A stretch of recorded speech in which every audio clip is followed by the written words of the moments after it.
Video अच्छा लगा तो एक लाइक करें और चैनल को सब्सक्राइब करें और कमेंट करें। चलिए चलते हैं वीडियो की तरफ। बहुत समय पहले की बात है। उस समय राजा कृष्णदेवराय जी का राज हुआ करता था।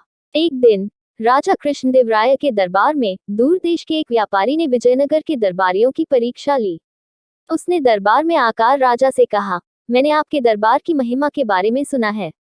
मेरे पास आपके न्यायालय के लिए एक परीक्षा है।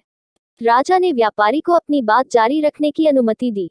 अब वो व्यापारी अपनी बात रखने लगा। उसने कहा, यहाँ 3 गुड़ियां हैं जो मैंने बनाई हैं। देखने में ये सभी एक जैसे लगते हैं, लेकिन ये सभी एक दूसरे से अलग है। आपको मुझे ये बताना है कि कैसे ये तीनों गुड़ियां एक दूसरे से अलग हैं। मैं आपके उत्तर के लिए 30 दिनों में वापस आऊंगा। राजा ने अपने सभी मंत्रियों को बुलाया और उनसे गुड़ियों में अंतर पता करने को कहा। दिन बीतते गए और किसी के पास कोई जवाब नहीं था। कृष्णदेवराय ने अंतर खोजने के लिए अपने भरोसेमंद विकट कवि को बुलाया। यहाँ तक कि तेनाली रामा भी इस सवाल से अचंभित हो गया। उसने गुड़िया को अपने साथ घर ले जाने के लिए राजा की अनुमति ली।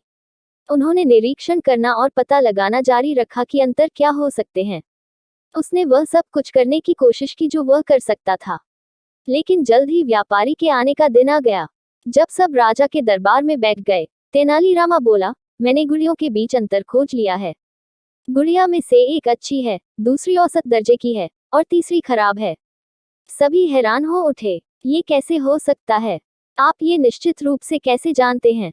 हमें दिखाओ, राजा से पूछा। तेनालीरामा ने प्रत्येक गुड़िया के कान में एक छोटा सा छेद दिखाया और फिर उसने उनके प्रत्येक कान के माध्यम से एक पतली तार डाली। पहली गुड़िया के लिए तार कान से होते हुए मुंह से निकल गया। दूसरी गुड़िया के लिए तार पहले कान में गया और दूसरे कान से निकल गया। तीसरी गुड़िया के लिए तार कान से होते हुए बाहर दिखाई दिया, लेकिन वह दिल में जा चुका था। पहली गुड़िया खराब है क्योंकि यह उन लोगों का प्रतिनिधित्व करती है जो रहस्य नहीं रख सकते। दूसरी गुड़िया औसत दर्जे की है क्योंकि यह उन लोगों का प्रतिनिधित्व करती है जो सरल हैं और समझ नहीं सकते कि उन्हें क्या कहा जाता है। तीसरी गुड़िया अच्छी है और यह उन लोगों का प्रतिनिधित्व करती है जो राज रख सकते हैं। तेनालीरामा को समझाया। सभी प्रभावित हुए। लेकिन एक और व्याख्या भी हो सकती है। पहली गुड़िया अच्छी है क्योंकि यह उन लोगों का प्रतिनिधित्व कर सकती है जो ज्ञान चाहते हैं और इसे दूसरों के साथ साझा करते हैं।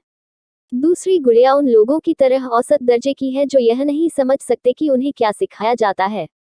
तीसरी गुड़िया खराब है क्योंकि यह उन लोगों का प्रतिनिधित्व करती है जो ज्ञान चाहते हैं लेकिन दूसरों के साथ साझा नहीं करते हैं।